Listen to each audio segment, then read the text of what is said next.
आप सबको जय मसीह। परमेश्वर हम सबको आशीष दे। आज जो विषय हम देखने जा रहे हैं वो आपको मिलेगा पहला इतिहास 13 अध्याय। पहला इतिहास उसका 30।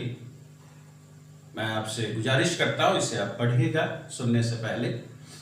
इसमें एक यात्रा के बारे कहा गया है।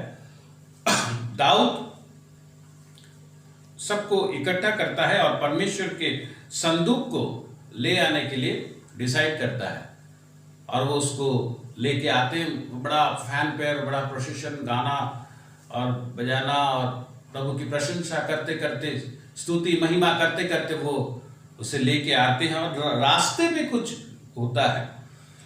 अचानक रास्ते पे क्या होता है कि लिखा गया 9 में, तब उज्जा ने अपना हाथ संदूक को पकड़ने के लिए बढ़ाया क्योंकि बैलों ने ठोकर खाई थी। ये सही अच्छा काम कर रहा था, हाथ बढ़ाया ताकि वो ना गिरे। अब होता क्या है देखिए, तब यहोवा का कोप उज्जा के पर भड़क उठा और उसने उसको मारा क्योंकि उसने संदूक पर हाथ लगाया था। वो वहीं परमेश्वर के सामने मर गया। कितनी भयंकर बात। लिखा गया जो भी कोई पाप में रहता है या सही परमेश्वर का जो गाइडलाइंस था उसके अनुसार नहीं है और छूता था तो वो खत्म हो जाता था। कितना पावरफुल चीज है ये परमेश्वर का संदूक। और उसके बाद ऐसा होता है कि दाऊद जो परमेश्वर का इतना क्लोज है वो भी डर जाता है, वो भी डरा हुआ है और वो डिसाइड करता है कि नहीं भैया अभी मुझे लेकर नहीं जाना है, कहीं और रख दे, देखते हैं क्या होता है। और वो हम देखते हैं 13-14 में उसने ओबेदेदोम के नामक गति के यहां ले गया, उनके घर में रख दिया। अब उनके घर में ये करीब 3 महीने तक रहा।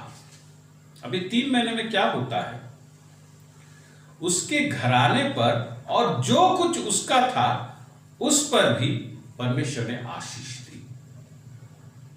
3 महीना परमेश्वर का संदूक 3 महीना रहा और उसके घर में जो कुछ था, उसका घर, उसका जो कुछ था, वो खुद सबके ऊपर परमेश्वर का आशीष रहा।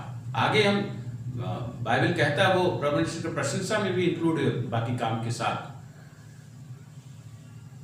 अगर आप बोले कि ये हम बोलने में गलत नहीं होगा कि अचानक से 3 महीने में काया पलट हो गई, सब कुछ उलट पुलट गया, अच्छे के लिए अच्छा हुआ। 3 महीने था सिर्फ। आज की डेट में अगर इस परमेश्वर के संदूक को मैं बाइबल कहूं तो शायद गलत नहीं होगा, नॉर्मल लैंग्वेज में बाइबल, क्योंकि इसमें वो सब कुछ है। ये वो रोटी है जो स्वर्ग से हमारे लिए आया है। इसमें जीवन है, इसमें उद्धार है, इसमें हमारी सुरक्षा है। यह हमें परमेश्वर के राज्य के लिए तैयार करता है।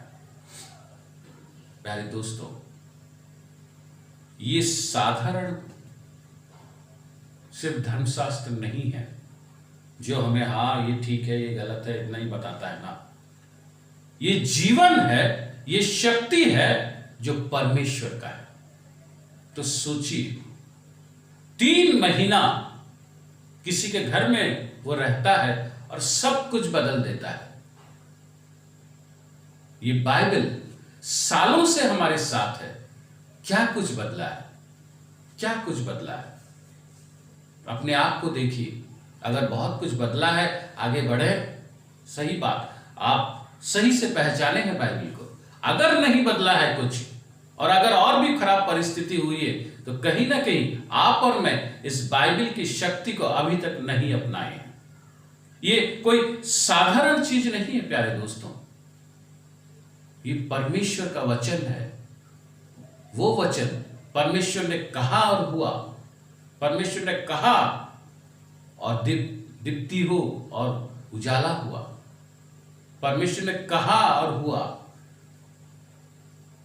कितनी शक्ति इसमें है, कितना डर हमें होना चाहिए। दाऊद जैसा व्यक्ति डर गया आज हमें कहाँ डर है? बाइबल पकड़ के हम इधर उधर के कस्में खाते हैं, बाइबल पकड़ के हम झूठ बोलते हैं, बाइबल पकड़ के हम बहुत कुछ कर देते हैं। बाइबल हाथ में रखे, डर ही नहीं है। डर होगा कहां से? हम इसकी शक्ति को अभी तक पहचाने नहीं है, इसलिए हमें बहुत इंटरेस्ट नहीं है। बस जब शाम को बैठ के कुछ प्रार्थना होना है तो बस बाइबल खोलो। बच्चों को तो बोलना पड़ता है, बाइबल पकड़ो बैठो। चर्च जाते हैं तो बाइबल लेके जाते हैं, उसको ला के बाइबल को रख दो, बस खत्म। कभी कुछ पढ़ना है, कुछ इंटरनेट से पढ़ दिए, कुछ और कोई किताब से कुछ रेफरेंस से पढ़ दिए, हो गया। प्यारे दोस्तों, बाइबल का कोई सब्स्टिट्यूट नहीं है। ये रोटी है, रोटी आपके और मेरे लिए। सब कुछ बदल देगा, ये सब कुछ बदल देगा। मेरा घर, मेरा जीवन, मेरा सब कुछ बदल देगा। इतनी शक्ति है इसमें। हम इस शक्ति को पहचाने नहीं है।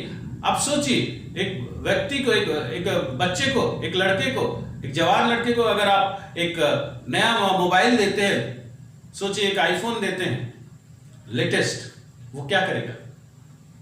उसके भीतर घुस जाएगा पूरा 2-4 दिन, क्योंकि वो जानता है इसमें क्या है। उसको समझ में नहीं आएगा, फिर भी वो खोजता रहेगा क्या है क्या नहीं है, ताकि वो उसको बेस्ट पॉसिबल वे में यूज कर सके। वो जानता है इसके अंदर बहुत कुछ है, वो बहुत कुछ कर सकता है इससे। क्या यही सोच हमारी होती है जब हम बाइबल को खोलते हैं? हमें तो अगर कुछ समझ में नहीं आया, 2-4 वर्ष पढ़े, कुछ समझ में नहीं आया तो बस उसको बंद कर दिया। अरे यार समझ में नहीं आ रहा। अगर आप आज फेसबुक में या व्हाट्सएप में कुछ नया चेंजेस आता है, आपको समझ में नहीं आता, आप क्या बंद करके रख देते हैं और नहीं यूज करेंगे? आप कोशिश करते हैं, आप दोस्तों को फोन करते हैं, क्या है क्या नहीं है, कैसा करना है, इसको कैसे डाउनलोड करना है, ये ऐप कैसा यूज करना है, आप खुद पूछते हैं, काम करते हैं। बाइबल जब आप पकड़ते हैं, इस तरह की सोच में आप पकड़ते हैं उसे, इस तरह की सोच में आप पढ़ते हैं नहीं। वो क्यों?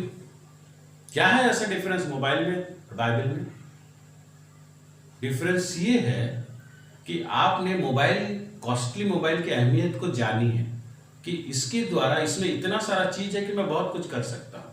लेकिन बाइबल की अहमियत को आपने अभी तक पहचाना नहीं है। जिस दिन पहचान जाएंगे ना, इसको अब जब मौका मिले आप खोलेंगे। आप समझ में भी अगर आपको नहीं आएगा, फिर भी आप पढ़ेंगे।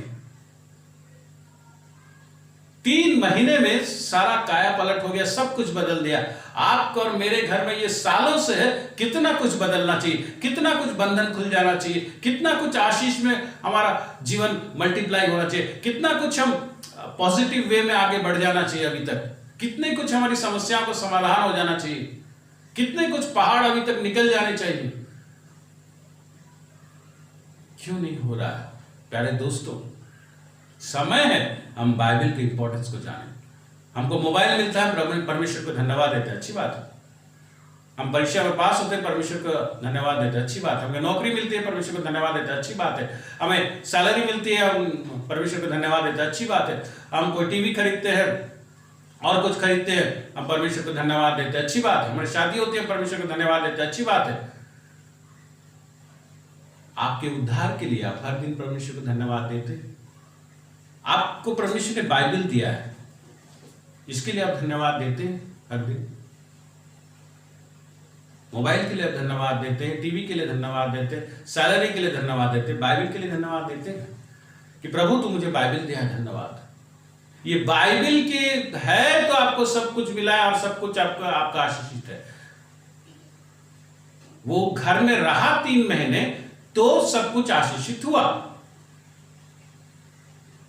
ये है तो आपका सब कुछ आशीषित है। इसके लिए धन्यवाद देते हैं, प्रभु धन्यवाद। हर दिन सुबह उठ के तूने मुझे बाइबल दिया है। उसकी इंपॉर्टेंस को जानेंगे तब ना आप धन्यवाद देंगे। तब जब आप इसकी शक्ति को स्वीकार करेंगे, आपके जीवन में बहुत कुछ होगा। 3 महीने में सब कुछ बदल दिया। हमारे तो सालों से बाइबल है, कितना कुछ बदल देना चाहिए। आज भी समय है, खत्म नहीं हुआ है, आज भी मौका है। बाइबल के इंपॉर्टेंस को जानिए, स्वीकार कीजिए और प्रभु को धन्यवाद दीजिए कि आपके पास बाइबल है, और इसके ऊपर एक्ट कीजिए। डरिए। बाइबल जब आप खोलते हैं, डर भी होना चाहिए और इंटरेस्ट भी रहना चाहिए। डर दिखाता है कि आप इसकी शक्ति को पहचानते हैं, रेस्पेक्ट करते हैं। इंटरेस्ट दिखाता है कि आप इसको यूज करना चाहते हैं, आप जानते हैं इसमें बहुत कुछ है, आपने उसे स्वीकार किया है। प्यारे दोस्तों, ये परमेश्वर का सबसे सुंदर गिफ्ट है। आपका टीवी, फ्रिज, मोबाइल, आपके पैसे कुछ नहीं। आज क्या काम कर रहा है आपका पैसा इस कोरोना के समय में? आपका पावर, आपका नौकरी, आपका गाड़ी क्या काम कर रहा है? कुछ नहीं। कोई आपको नहीं बचा सकता, बाइबल बचा सकता है। वचन, प्रभु का वचन बचा सकता है, क्योंकि हमारी सांसें उसके आदेश पे चलती है। तो प्यारे दोस्तों, समय है हम इस वचन की अहमियत को समझें, बाइबल की अहमियत को समझें, अपने जीवन में स्वीकार करें, ये जाने कि ये जो हमारे घर में है बहुत बड़ी चीज है और इसका लाभ हमें लेना चाहिए। सिर्फ ज्ञानी बनने के लिए नहीं, स्कॉलर बनने के लिए नहीं, कि कहीं जा रहे हैं वचन देने के लिए तो बाइबल खोला पढ़ा, उसके लिए नहीं। हम ऐसे ही करते हैं, इसी में हमारी यूज होती है, या फिर कोई बाइबल परीक्षा में फर्स्ट आना है तो पढ़ ले। प्रभु हमें स्कॉलर बनाना नहीं चाहता। प्रभु हमें बाइबल इसलिए दिया है ताकि हम उसके साथ अनंत काल उसकी प्रशंसा करें, उसके साथ रहें। जी हां, उसका हमारा रिश्ता मजबूत करने के लिए वो बाइबल हमें दिया है, ताकि वो हमारे द्वारा इस पृथ्वी पर काम कर सके, ताकि हम उसकी छवि में, उसके स्वरूप में अपने आप को ढाल सके। तो इसका सही काम आपके जीवन में होना है। आइए आज हम प्रभु को बाइबल के लिए धन्यवाद दें, उसके इंपॉर्टेंस को स्वीकार करें और उस पर एक्ट करें। आइए हम प्रार्थना करें। Hallelujah, hallelujah, glory Jesus. यीशु मसीह, धन्यवाद देते हैं। वचन है, ये वचन वो रोटी है जो स्वर्ग से आया है। धन्यवाद देते हैं क्योंकि इस रोटी से ही हम जिंदा रह सकते हैं। प्रभु धन्यवाद देते हैं प्रभु, ये सबसे बेस्ट गिफ्ट है हमारे लिए, तूने हमें दिया है। बहुत बड़ी चीज दी है प्रभु, हमें आशीष दी। इसके द्वारा हमारे घर में आशीष आए प्रभु, मल्टीप्लाई हो, और परमेश्वर वो सारे बंधन टूट जाए जो अब तक है। अगर आज तक हम रियलाइज नहीं किए हैं इसका इंपॉर्टेंस, अगर आज तक हम बाइबल पकड़ के बहुत गलत काम किए, तो हमें क्षमा कर परमेश्वर। ये तेरा अनुग्रह है कि हम आज तक जिंदा है, नहीं तो हम कब के खत्म हो चुके होते। प्रभु तो हमारे साथ है। हम फिर से जितने जन मेरे साथ जुड़े हैं, हम धन्यवाद देते हैं कि तूने हमें बाइबल दिया है। धन्यवाद देते हुए बाइबल के द्वारा हमारे घर परिवार, हमारे जीवन में आशीष बहुतायत से फैले, ये प्रार्थना करते हुए यीशु मसीह के नाम से मांगते हैं, आमीन।